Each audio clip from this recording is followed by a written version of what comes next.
Ya baik Pak Kapolda, saya di ulang tahun Bayangkar ini mau ngasih bonus bagi polisi dengan usia tertua pangkat rendah di lingkungan Polda. Usianya paling tua, pangkatnya paling rendah, saya kasih bonus 25 juta.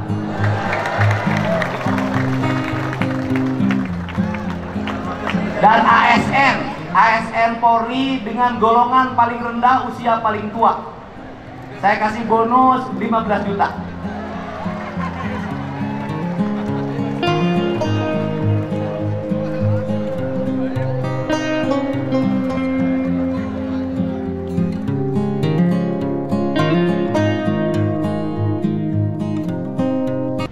Assalamualaikum warahmatullahi wabarakatuh. Sampurasun. Yang saya hormati seluruh keluarga besar Kepolisian Republik Indonesia, khususnya seluruh keluarga besar Kepolisian Daerah Republik Indonesia yang berdomisili di Provinsi Jawa Barat yang terdiri dari dua Polda, Polda Jabar dan Polda Jakarta. Saya ucapkan selamat Hari Bayangkara, setia menjaga negara kesatuan Republik Indonesia. Semoga semakin menjadi yang terdepan dalam melayani, mengayomi dan melindungi seluruh warganya, dan jadilah polisi yang dicintai oleh seluruh masyarakatnya. Saya ucapkan terima kasih atas kehadiran, mudah-mudahan sudah ada Ketua DPRD Provinsi Jawa Barat, Pangdam 3 hadir, Pangdam 3 Siliwangi, dan yang berulang tahun berhari jadi Pak Kapolda Jabar. Saya ucapkan terima kasih, dan seluruh jajaran Ibu Kajati yang saya hormati, Ketua Pengadilan Tinggi yang saya hormati, seluruh para petinggi TNI dan Polri yang hadir, baik yang sudah berbintang 3 maupun yang sedang menuju bintang 3. Nah, yang saya doakan yang sudah bintang 3 semoga naik jadi bintang 4, yang sudah bintang 2 jadi bintang 3, yang bintang 1 menjadi bintang 2, yang kombes menjadi bintang, dan sampai ke bawahnya. Dan saya setiap hari berburu bintang. Saya ucapkan terima kasih pada seluruh jajaran purnawirawan TNI Polri yang hadir pada kesempatan pagi hari ini. Saya ucapkan terima kasih pada seluruh jajaran perangkat daerah Pemda Provinsi Jawa Barat, pimpinan instansi vertikal di Provinsi Jawa Barat, para rektor, para pimpinan BUMN, BUMD, para ketua organisasi, tokoh masyarakat, tokoh ulama, tokoh buruh, dan seluruh warga Jabar dimanapun berada. Yang pertama, sebagai orang yang dituakan di Jawa Barat, saya mengucapkan terima kasih dan penghargaan yang setinggi-tingginya pada seluruh jajaran Polda Jabar, jajaran Polres, Polresta, dan Polres Metro. Atas kinerjanya selama ini, saya melihat Polri di Jawa Barat tumbuh menjadi Polri yang humanis, kemudian Polri yang responsif dan senantiasa menjunjung tinggi transparansi dan keadilan di tengah masyarakat. Saat ini Kapolda Jabar cepat merespon berbagai problem yang terjadi di Jawa Barat. Melalui WA sering langsung melakukan respon. Ada geng motor cepat ditangkap.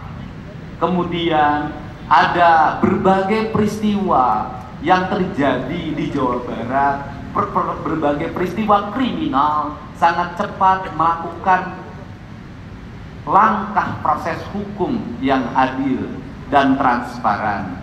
Dan yang paling dekat adalah beberapa hari yang lalu ada sebuah peristiwa perusakan rumah di Desa Tangkil, Kecamatan Cidahu, Kabupaten Sukabumi, dan menjadi perhatian kita semua, bukan hanya di Jawa Barat, tapi di seluruh wilayah di Indonesia. Dan Pak Kapolda serta jajaran Polres Kabupaten Sukabumi yang bernama Polres Palabuhan Ratu telah melakukan penetapan 7 tersangka perusakan, tersangka yang berbuat kriminal yang menimbulkan kerugian bagi orang lain. Langkah-langkah ini adalah langkah-langkah penting dalam upaya menjunjung tinggi asas pelayanan Polri kepada masyarakat. Hari ini saya menyampaikan pesan sebagai warga Jabar. Pertama, bahwa kalau bicara Bayangkara, maka kita akan teringat pada sebuah kerajaan di Jawa Timur bernama Majapahit. Pasukan elitnya berjumlah 15 orang yang mengawal Jaya Negara dipimpin oleh Gajah Mada bernama pasukan Bayangkara. Pasukan Bayangkara itu kemudian di tahun 1946 menjadi nama dari Polisi Republik Indonesia. Artinya bahwa ini merupakan pasukan elit yang bertugas menjaga keamanan kerajaan dari gangguan internal. Karena itu, mereka yang bertugas memiliki 2 sifat, sidik sakti, indra waspada.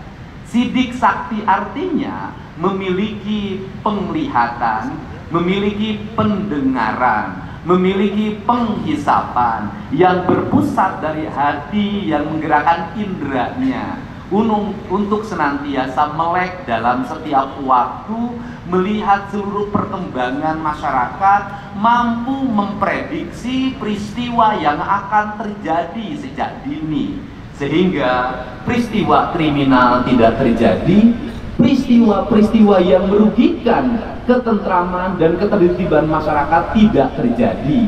Maka seluruh prediksi itu harus dikelola secara memiliki sikap yang responsif, tak dalam setiap waktu, tidak menunda setiap masalah berkembang menjadi bencana, tidak menunda setiap problem berkembang menjadi peristiwa pidana. Maka seluruhnya dilakukan pekerjaannya dengan transparan. Orientasi transparansi adalah membangun spirit tentang akuntabilitas, baik akuntabilitas keuangan, akuntabilitas pengelolaan, akuntabilitas proses hukum sampai pengadilan. Seluruh akuntabilitas itu akan melahirkan masyarakat yang berkeadilan. Problem Polri di Jawa Barat menurut saya sangat berat. Apa beratnya? Polri sangat bersinggungan erat dengan ekonomi masyarakat. Polri sangat bersinggungan erat dengan kemiskinan. Polri sangat bersinggungan erat dengan sumber daya manusia. Saya melihat keberhasilan Polri itu kapan akan tercapai? Keberhasilan Polri akan tercapai 100% manakala seluruh rakyat Jabar sudah sejahtera. Kalau seluruh rakyat Jabar sudah sejahtera, maka tidak ada perbuatan kriminal yang hanya didasarkan untuk memenuhi kebutuhan hidup istrinya, kebutuhan hidup anak-anaknya. Maka perbuatan kriminal akan hilang manakala seluruh rakyat sudah dijamin kesehatannya. Kebutuhan kriminal akan hilang apabila seluruh rakyat memiliki rumah yang layak. Kriminal akan hilang manakala pekerjaan tersedia dengan baik. Kriminal akan hilang manakala pendidikan terbuka untuk semua rakyat dan pemerintah melayaninya secara adil. Kriminal akan selesai manakala tata ruang terkelola dengan baik. Kriminal akan selesai manakala tidak ada pencemaran. Kriminal tidak akan pernah ada manakala seluruh alam-alam terpelihara. Selama keadilan terwujud, selama ekonomi belum berkeadilan, selama rakyatnya pendidikannya masih rendah, selama dapur-dapur warganya belum terisi oleh telur, oleh ayam, oleh ikan, oleh beras yang memadai, kriminal akan tetap ada. ada. Maka dari itu keberhasilan Polri akan seiring dan sejalan dengan tumbuhnya rasa sejahtera. Kapan Polri berhasil? Manakala jalan-jalan tak ada pelanggaran lalu lintas, manakala rumah-rumah tanpa kunci dan tanpa dengan jendela terbuka tidak ada yang mencuri, manakala mobil-mobil terparkir dimanapun tidak usah pakai remote control, maka orang tidak ada mencurinya. Maka disitulah sel-sel akan kosong, disitulah LP-LP tidak ada penghuninya. Maka disitulah Polri berhasil menjadi bayangkara negara. Tanpa tindakan, seluruh warga sudah mentaati hukum dengan baik. Kapan itu terjadi? Pada saatnya semuanya akan terwujud. Seiring dengan apa? Seiring dengan pemerintah daerah, jajaran birokrasi bekerja dengan baik, menggunakan anggaran daerah secara transparan, diorientasikan untuk kepentingan publik, hadir dalam setiap kekosongan perut warga, hadir di setiap rintihan orang tua yang akan menyekolahkan anaknya, hadir dalam setiap rintihan orang yang sakit, hadir di tengah-tengah kehidupan sawah, di gunung, di darat, dan di laut. Seiring dengan keadilan yang dilakukan oleh para politisi dan birokrat, maka Polri akan berhasil. Tanpa dukungan keadilan yang dilakukan oleh para penyelenggara negara yang mengelola keuangan publik yang tidak diutamakan untuk kepentingan masyarakat, mustahil Polri berhasil. Untuk itu diperlukan kerjasama yang seiring dan sejalan. Seluruh kerjasama seiring dan sejalan itu kita arahkan pada dua hal: aspek penegakan hukum dan aspek kemanusiaan. Penegakan hukum dilakukan bagi mereka yang dengan sengaja berdasarkan keinginannya untuk memperkaya diri dan keluarganya, baik tindak kriminal biasa maupun tindak kriminal yang bersifat khusus. Itu harus dilakukan penegakan hukum tanpa pandang bulu siapapun, mau kaya, mau miskin, mau pejabat, mau rakyat, siapapun harus sama kedudukannya. Tetapi jajaran Polri akan bersikap humanis bagi mereka yang melakukan tindak kriminal karena ketidaksengajaan, karena ketidaktahuan, karena kebutuhan mendasar. Misalnya istrinya mau melahirkan, minta bantuan ke kepala desa, tidak dibantu. Kemudian BPJS-nya habis, mengetuk rumah orang kaya, tidak satupun yang membantunya. Menemui gubernur, gubernurnya tidak merespon apa yang menjadi keinginannya. Pada akhirnya, kalau istrinya tidak dibawa ke rumah sakit, tidak membawa uang, maka ibunya akan meninggal di perjalanan, apalagi sesar. Kemudian anaknya tidak terselamatkan, maka dengan terpaksa dia mencuri seekor kambing dengan harga 2 juta rupiah. Dalam pandangan saya, restoratif justice harus dilakukan. Dia mencuri bukan kesalahan dirinya, tapi kesalahan negara tidak hadir ketika rakyatnya sedang membutuhkan. Peristiwa itu yang paling dekat terjadi di Sumedang. Seorang yang bernama Usep di Kabupaten Garut itu ingin punya motor untuk dikendarai menuju Cicalengka, tempat dia bekerja, dengan gaji Rp50.000 per hari.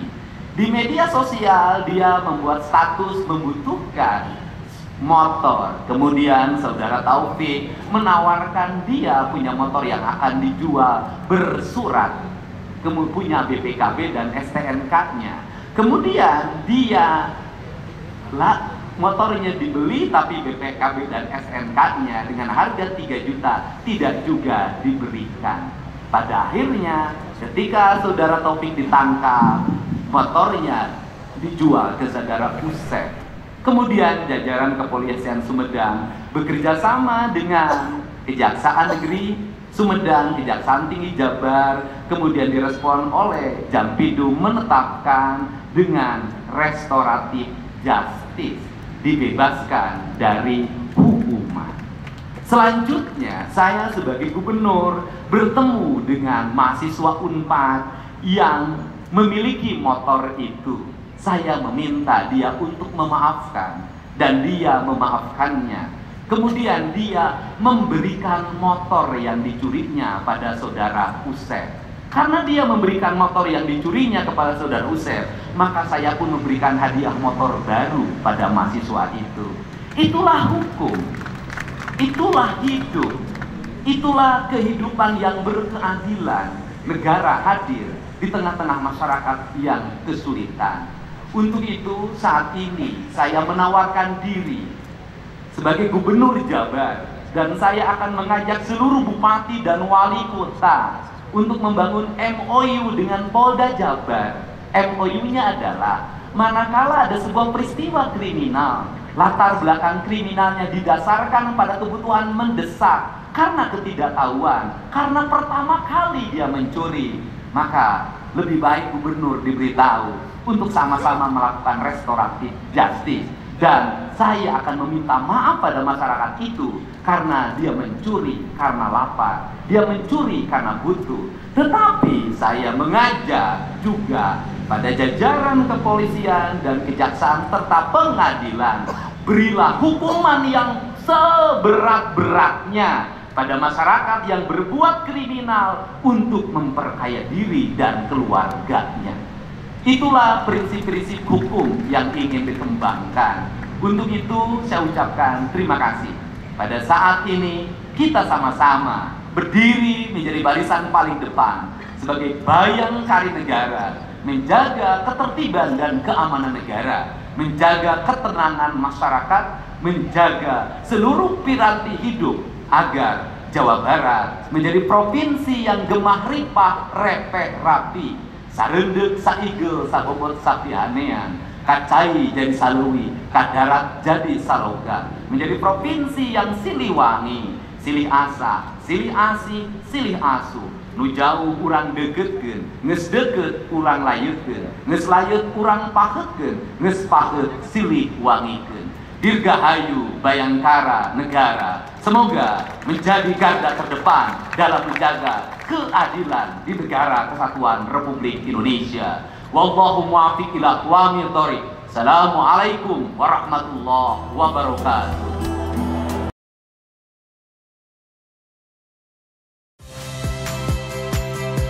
Saya Friska Clarissa. Saksikan program-program Kompas TV melalui siaran digital, pay TV, dan media streaming lainnya. Kompas TV, independen, terpercaya.